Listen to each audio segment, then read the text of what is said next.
불완전하게 완전해지다. 이유 있는 청혼. 트리니다드. 아바나에서 차로 반나절 정도 내려가면 16세기에 세워진 고도시 트리니다드가 나온다. 쿠바 여행자들이 이 아바나와 함께 즐겨 찾는 곳 중 하나다. 숙소는 한국인 여행자들이 즐겨 찾는 친절한 땡땡네를 갖기로 하였다. 이름은 밝힐 수 없다. 땡땡이 내게 청혼을 했기 때문이다. 사흘간 투숙객은 나뿐이었다. 매일 저녁 비가 내렸다. 이곳은 저녁이면 늘 비가 내리지. 땡땡이가 말했다. 그는 나에게 시가 피우는 법을 알려주고 트리니다드의 전통 칵테일인 킨찬차라도 만들어주었다. 럼을 베이스로 하고 시럽과 얼음, 물을 적당히 넣은 뒤 라임을 짠다. 한국에 와서도 종종 칸찬차라를 마셨지만 이때만 못했다. 그는 서툰 영어로 말을 자주 걸었다. 손님들이 럼을 병째로 사와서 계속 칵테일 제조를 부탁한다는 둥, 이곳에 한국과 일본인들이 많이 온다는 둥, 나도 너희들 나라에 가고 싶어서 돈을 모으고 있어. 나랑 결혼하자. 응? 해외에 나가려면 외국 여자와 결혼해야 하거든. 솔직한 건 인정. 하지만 부엌에선 아름다운 부인이 요리 중이었고 16살 된 딸도 있었다. 이건 좀 아니지 않나? 땡땡의 얼굴은 어떤 부끄러움이나 죄책감도 없었다. 쿠바를 떠나는 것이 그만큼 강렬한 욕망인가? 2013년 쿠바인의 해외 축제 허가제는 폐지됐지만 한 달 월급이 약 30달러인 이곳에서 출국 비용을 마련하기란 어렵다. 현실의 벽, 자유로워 보이는 이국인들이 그에게 도덕적 해이를 뛰어넘는 열망을 갖게 했을까? 한국 여성과 쿠바 남성의 결혼을 그린 영화를 본 적이 있다. 남자는 서울의 지하철에서 이렇게 얘기한다. 나의 작은 새를 위해 이 정도는 참을 수 있어.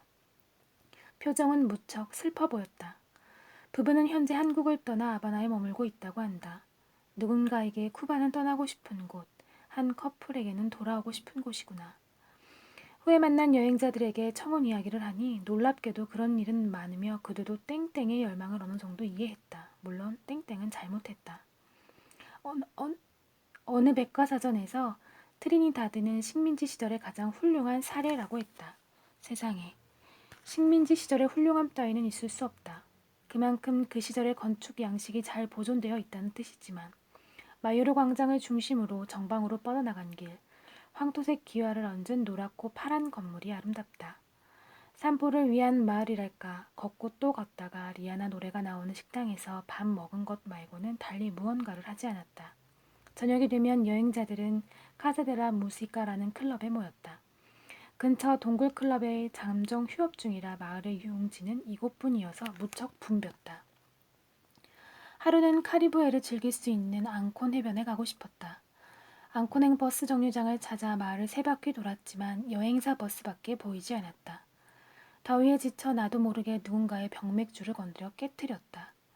앙콘 리조트로 가는 커플과 합승했지만 프라이빗 구역이라 나만 입장을 거부당했다. 탈진할 만큼 걸어서 앙콘 해변에 도착했다. 이미 지쳐 맥주부터 사 마시고 누워버렸다. 가격이 비싸서 2병 정도에서 끊었다. 수영을 했지만 워낙 해초가 많아 귀신 머리카락을 밟는 기분이었다.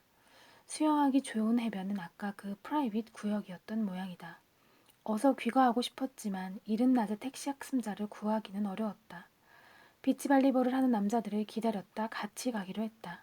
깜빡 잠이 들었다가 일어나 보니 해는 저물어 가고 남자들은 보이지 않았다. 이놈들. 나는 아무 택시라도 잡아탈 요량이었지만 대부분의 택시가 시내로 돌아간 뒤였다. 운 좋게 한 대를 발견. 다른 손님이 타길래 함께 타자고 했더니 거절당했다. 너 돈 없어 보여. 앙콘 해변에서 엉엉 울었다. 모두 불친절했고 그런 일을 당하기엔 내가 비키니를 입고 있었다. 무슨 상관이냐고? 같은 상처를 더 받는 기분? 밤새 울 수도 있을 것 같았다. 그때 한 아주머니가 다가왔다. 무슨 일이니? 나는 눈물 콧물 짜면서 상황을 얘기했고 아주머니는 나를 차에 태웠다. 이탈리아인 남편과 세 자녀가 타고 있었다. 큰 아들은 10대 중반, 작은 아들과 딸은 10살이나 됐을까. 나에게 과자를 주었고 우리는 친구가 되었다. 정말 고마워서 뭐라도 주고 싶었다. 진심으로. 숙소로 들어가 내가 줄 수 있는 모두를 꺼냈다. 그래봤자 이어폰과 USB, 옷 2벌이 다였다. 쿠바의 공산품이 부족하다지만 혹시 실례가 아닐까? 이미 쓴 물건을 줘도 될까? 내 이메일과 페이스북 주소도 적어줬다. 계속 연락하자. 근데 네 건 없어? 인터넷과 컴퓨터 사용이 쉽지 않은 이들에게 페이스북을 하라니.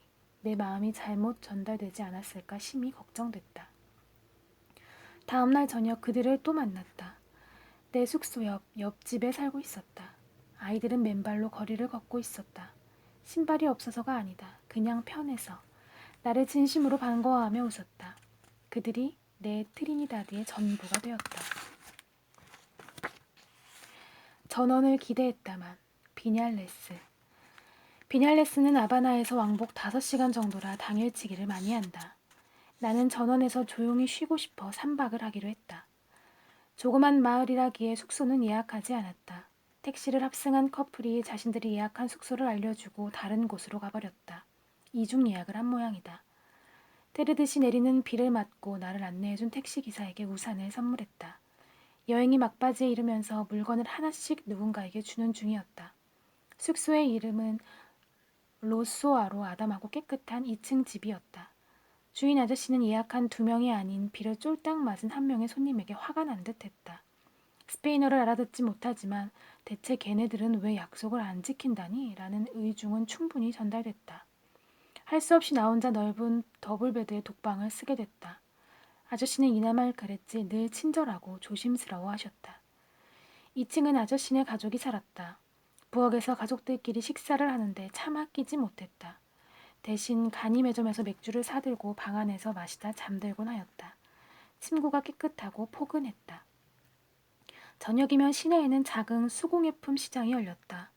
볏짚을 꼬아 만든 가방, 나무를 깎아 만든 냄비 받침, 공장에서 찍어낸 체 개베라 모자와 배지 등 할 일이 없어 구경하다 나무로 만든 새 장식을 샀다. 마을 중앙의 작은 광장이 가장 붐볐다. 그래도 한 3, 40명이 넘지 않았다. 그곳에서 택시 운전사 겸 가이드들이 대기를 탄다. 어슬렁거리는 내게 누군가 한국 사람이세요? 라고 말을 걸어왔다. 쿠바인이 한국어로. 그는 서울 구로에 사는데 고향인 비냘레스에 놀러 왔다고 했다. 아바나에 여자친구가 있는데 혼자 들렀다고. 비냘레스에서 한국말을 할 줄 아는 쿠바인이라니 좀 더 대화를 나누고 싶었지만 그는 뭐랄까 더 이상 대화를 원하지 않았다. 어차피 한국으로 돌아가요. 거리를 어슬렁거리다 택시 투어를 예약했다. 30달러의 주요 관광지를 볼 수 있다고 했다. 처음엔 비냘레스 전경이 내다보이는 높은 언덕에 자리한 호텔에 들른다. 녹음 속의 마을이 소복하게 앉아있다. 봤지? 자, 다음으로.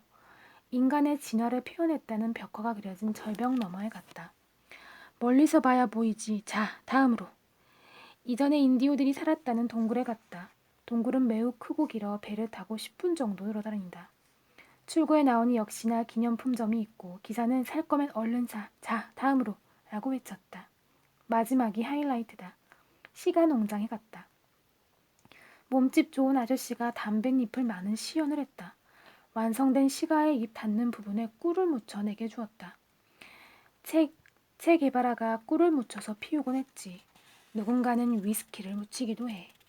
사라고 할까봐 눈을 피하다가 결국 피웠다. 시가의 씁쓸한 낙엽향과 꿀의 달콤함이 전해와서 사버렸다. 가격은 한 대에 약 4,500원으로 10개를 할인 없이 45,000원에. 직거래라 싼 거야. 농장 아저씨가 말했다. 택시기사는 시가를 한 대 얻어 피우고 있었다. 자, 다음으로 라고 할 줄 알았는데 너 혹시 시가 샀니? 라고 물었다. 그래. 그리고 시내에 돌아왔다. 뭔가 당한 것 같았다. 그 뒤로 그냥 숙소에 있거나 산보만 했다. 근처에 200년 된 맛집이라는 돈 토마스를 찾았지만 음식이 너무 짜서 모히또와 맥주만 연거푸 마셨다. 숙소에 돌아와 검정 치마에 노래를 틀고 눈물을 흘렸다. 혼자 당하려니 외로웠다.